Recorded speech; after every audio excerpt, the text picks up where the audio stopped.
So it's official. Bernie Sanders is running for the presidency again for 2020.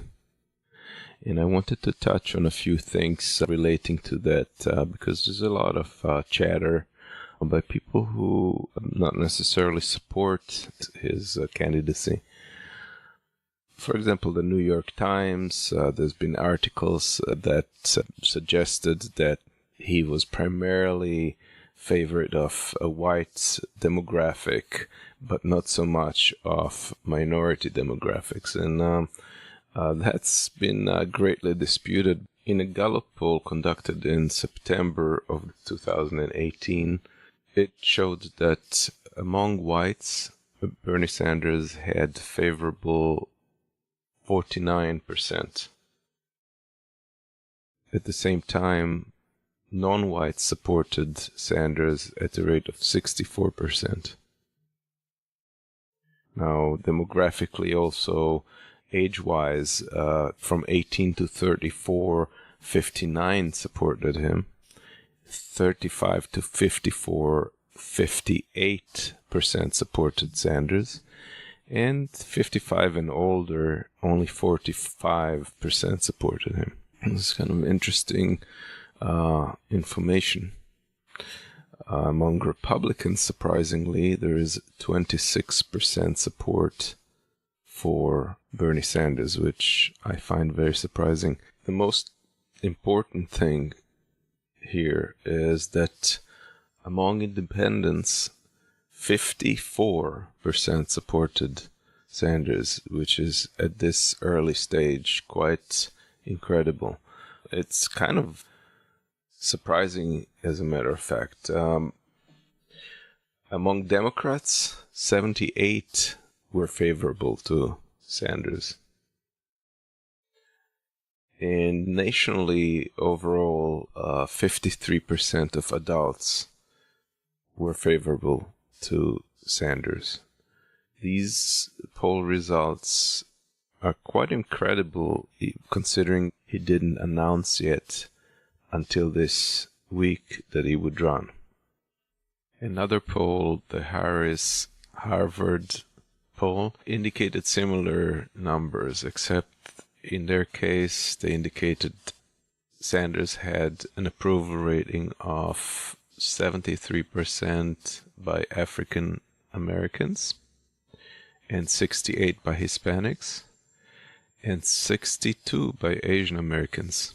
Out of all of these, the lowest was the whites, which was 52%. And in their case, they indicated an 80% favorable number for Democrats. What's most interesting is the split between women and men. 58% of women support Sanders versus only 55% of men.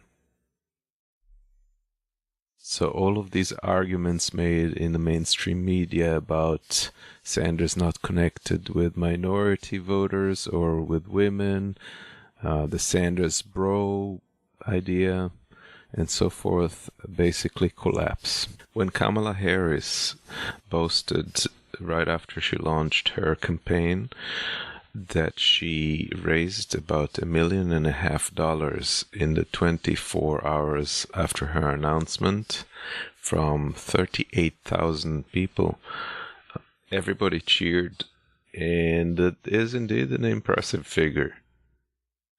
However, in the 24 hours after Bernie Sanders announced his candidacy, their campaign raised over $6 million from 225,000 donors.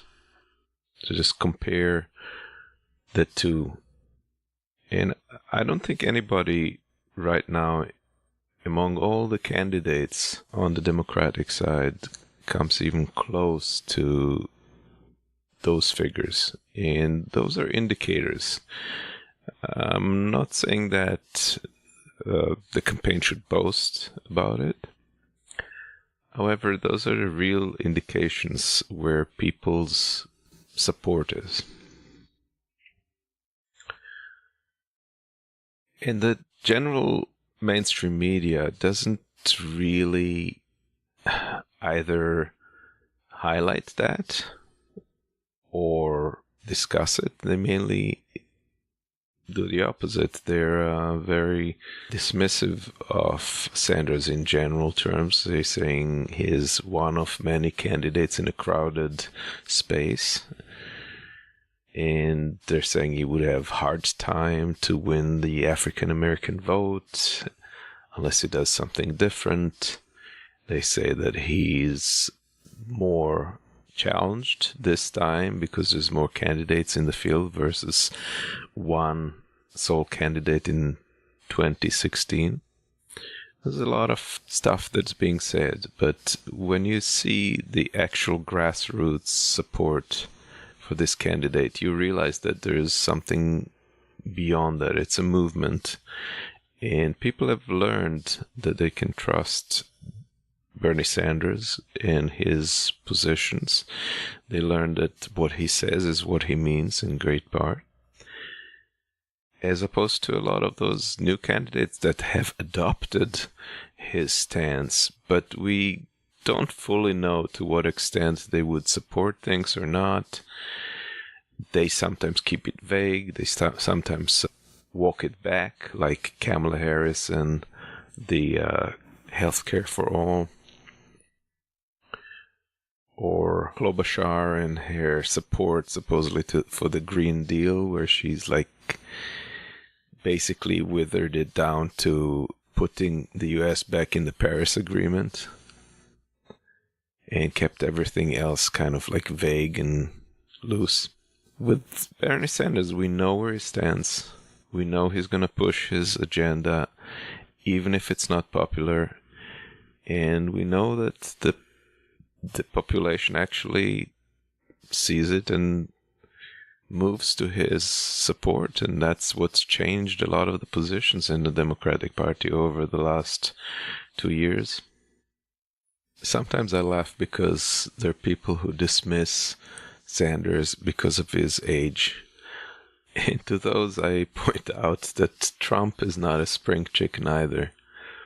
Even if his health stats are out of this chart according to his physician. If anything, I fully trust Bernie Sanders to set up things for the future. I have no illusions that one single presidency could fix all the issues. And I think that the most important thing is to have him set the country in the right course. Now, a very common subtle attack against Sanders is that he promises too much. And this is a false point, because he doesn't promise anything. He promises those are his positions. And he has stated in the past that once he would assume presidency, he would rely on a grassroots movement to keep pushing the agenda and helping him actually implement it. Just as they have supported the healthcare plan once Trump took power and defeated the Republicans' ability to abolish it immediately. Here's what Sanders had to say about this. In the last 2 days, the media talks about the money. That's great. But we now have close to 1 million people who have signed up, who want to be involved in an unprecedented campaign. And why that's important is that I believe from the bottom of my heart that if you learn from the civil rights movement, from the trade union movement, from the women's movement, from the gay movement, you know that real change in this country never occurs unless millions of people are standing up and fighting back. So if we are going to pass Medicare for all, we need to mobilize millions of people to stand up to the insurance companies and the drug companies. That's what this campaign is about. And if you know anything about negotiations, This is in fact the best way to start a negotiation. You don't start from a weak hand. You state your desired outcomes and then you go from there. This is one thing that Trump does know and understand. Except in his case, he's very inflexible and that has backfired on him. As opposed to Trump, Sanders does have a track record of succeeding passing bills on both sides of the aisle. I think, though he hasn't written The Art of the Deal, I think he's a much better negotiator. One thing I think is important to establish, and that is that Sanders is not a socialist. He is a democratic socialist, and unfortunately, this is the order of the words in this term, but basically it means that he is more of a Democrat capitalist than he is a socialist, although the social aspects and the social justice parts of it are very prominent. This is akin to movements in parts of Europe, Australia at some points, and it's not by any means an extreme socialist agenda. His positions are very mild in terms of social justice. For example, free academic education platform is basically to bring up the level of education in the United States in order for the United States to be able to compete on the international level for jobs in an age that's predicted to be a very automated age. So we're seeing more and more robotics implemented and less menial workers are required. So these are things that are just as important as free high school education was a generation ago. His position on healthcare is akin to most of the developed world's standard, where the government reduces prices by being the sole buyer of healthcare. And it cuts out all the millions of dollars of profit that private insurance is making and puts that money towards better use towards actual healthcare provision. His campaign finance reform centers around the unfair advantage of corporations and wealthy donors in dominating the political sphere and having a disproportional level of influence. His $15 minimum wage initiative is important in order to set the minimum baseline for how much an employee should earn in order to be able to live without subsidies from the government. So that too is not a socialist position. So here is Bernie Sanders' own point of view on democratic socialism. I think that when we look at a modern democratic civilized society, you're looking at economic rights in addition to political freedoms. So right now we have a constitution, you have freedom of speech, freedom of religion, etc. I happen to believe that in the year 2019, with all of the wealth around us, we can create an economy which guarantees health care to all people as a human right, which guarantees education from childcare to higher education as a human right, which guarantees the right of people to have decent and affordable housing, which makes sure that you're living in a community where the water that you are drinking and the air that you are breathing is clean. Let me ask you this. Economic rights as human rights. That's what I mean. And by the way, Chris, but how is that a radical idea? Right, that's my question, right? So that what you're describing is the mixed economy, and there's a national health service in the UK. There are the United States has public housing. Right, we have public provisions of those goods. Is there something over and above that distinguishes your vision from a kind of welfare state mixed economy?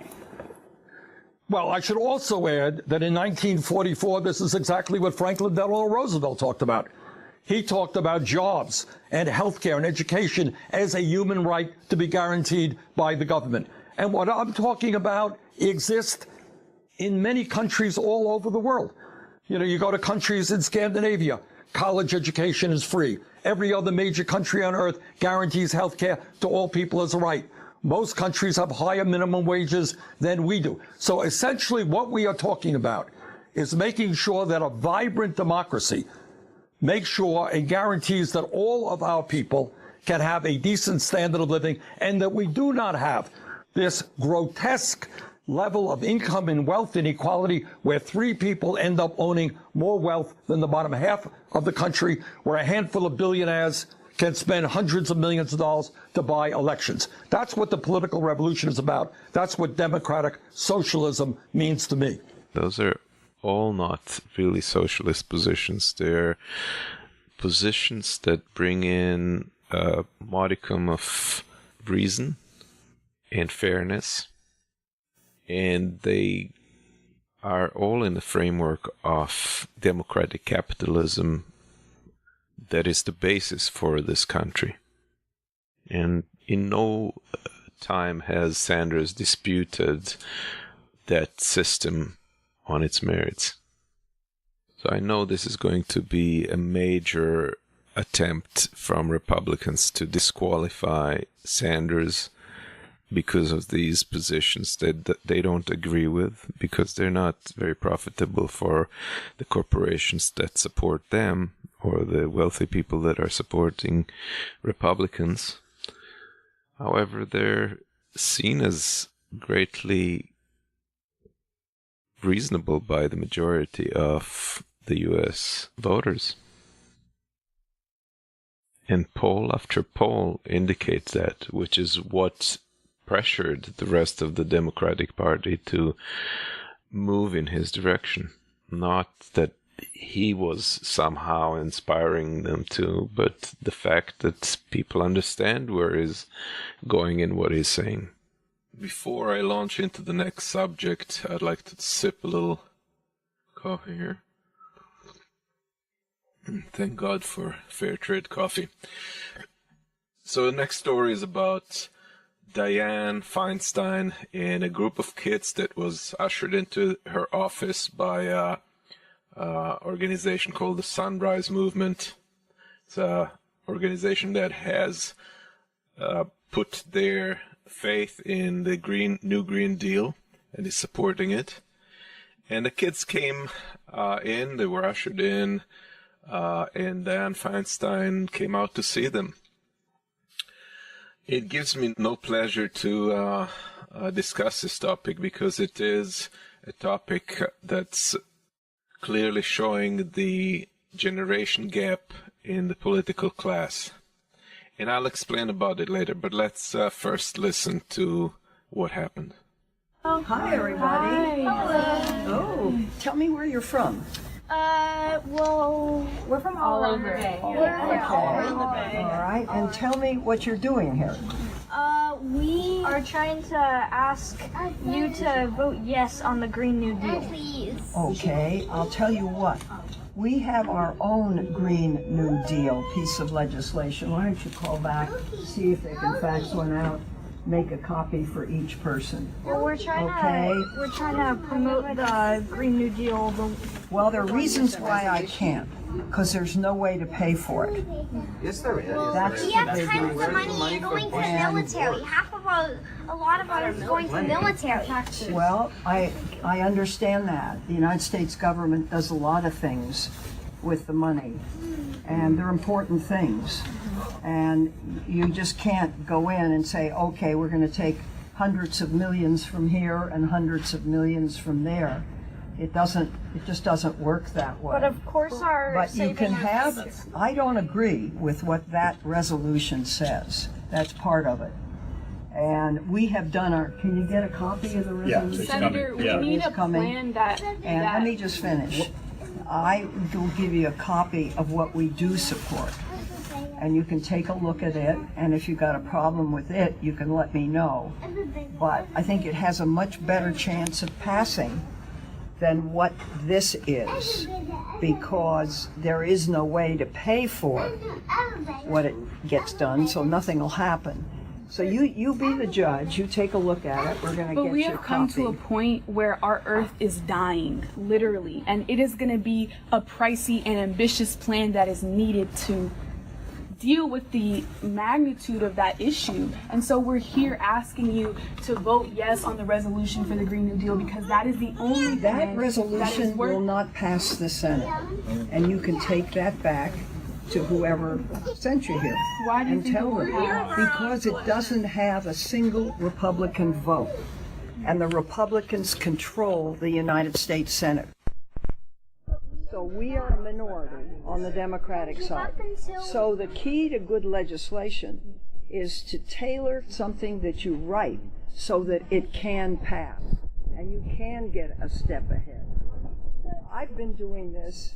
I've been in the Senate for over a quarter of a century, and I know what can pass and I know what can't pass.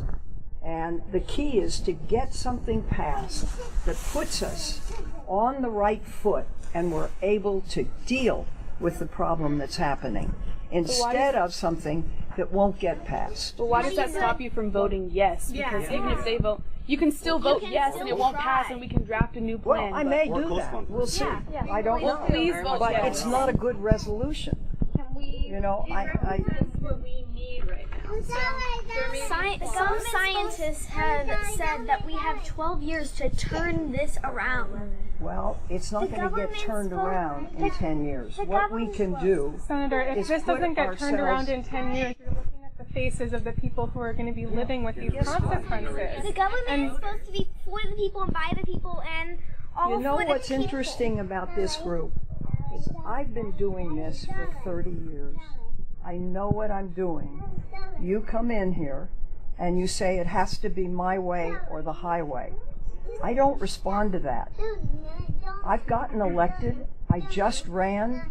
I was elected by almost 1 million vote plurality. And I know what I'm doing. So, you know, maybe people should listen a little bit. And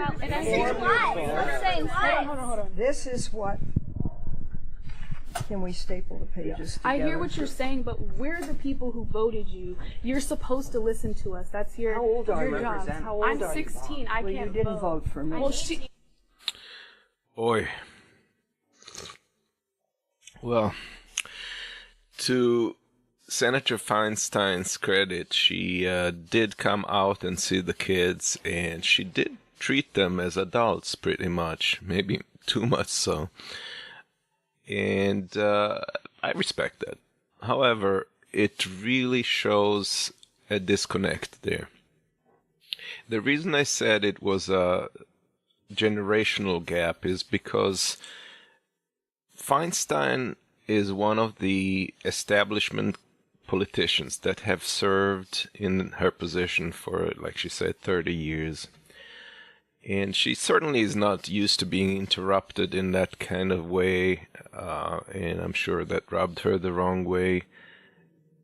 But it's clear that she's unable to even conceive of the magnitude of the problem of climate change. When she says it's not going to be turned around in 12 years, this is really not an option. I mean, if it doesn't, we're doomed. Humanity, civilization, the nature we know around us, the magnitude of plants and animals, lives of millions, and frankly, our economic future. I mean, it's going to be 10 or 100 more times more expensive to deal with an aftermath than to prevent this catastrophe, however expensive it may be to deal with a catastrophe. So, what can you say? It clearly shows how disconnected this politician, as are many, are from what's going on and what is really needed. And it doesn't really matter, can you pass it right now in Congress or not? This is a resolution. It's not meant to be passed. It's not a law. It's not a bill. This is like a manifesto of will, if you like. It drafts the general direction in which we want to move. And if we can't make that general direction like an ideal, optimized plan, then we're in trouble. If we have to chip away from it before we even got started, then what chance do we have? I mean, obviously, there's going to be a lot of negotiations and a lot of chipping away at the details. And the devil's going to be in the details. But if we can't draw a big picture that is solving this problem, then what are we doing? And that's something that's lost on these politicians. They're used to cutting deals, finessing language, and figuring out how to get majorities to support their bills. And unfortunately, we don't have that luxury right now. We have to really create a grassroots movement that's going to push Congress, push people in power to actually progress and make those changes, however painful they are, because we're going to be suffering the consequences. And I think a lot of people are, every day more and more people are becoming aware of this situation. And however depressing it is, in a way it is uplifting to see that people are starting to be aware of what's happening, where the power is right now, and where it needs to be in order to solve this issue. I have a couple more minutes to touch on a point that I may expand on in the future. If you've been paying attention to the news, Justice Clarence Thomas has brought up the idea of repealing New York Times versus Sullivan. It's a protection that's granted to journalists from libel since 1964, after New York Times was charged with inaccuracies that were involved in one of their publications. Well, this has really been a very important protection for journalists. And there is a provision that unless journalists maliciously intend to promote inaccuracies or lies, they are protected. They cannot be sued. It doesn't look like that has really fully protected publications. As we saw earlier last year, Gawker was taken completely out of business by a lawsuit regarding defamation, and the same attorney then proceeded to work for Melania Trump, going after publications. The most known of was the Daily Mail, which was charged with $150 million for claiming that she was an escort. Basically, she has apparently made it her business. I think she's making more money on that than she has in her business promoting products in the past. The Daily Mail lawsuit was settled for $2.9 million. with an apology. But she's also gone after a YouTube blogger, and she's gone after a English language company in Croatia that posted a billboard saying, "Look what a little English can get you." And there was a picture of her in front of a microphone. I don't think we need to reduce protections. If anything, it seems that the opposite is the case. Publications shouldn't be afraid of launching criticism of figures in public life in fear of losing their business or being sued for millions and millions of dollars. This is really a strike against democracy. Either way, I think that conservatives should realize that this could be an existential question for Fox, whose reporting has been fraught with inaccuracies and false claims. I think they probably would be among the first casualties of such a repeal. Okay, you've listened to another episode, and please, if you have any comments, tweet them at me with a hashtag progressive update, and we'll answer any questions or entertain any suggestions if you do so. Hope to hear from you. Talk to you later. Till next time, bye.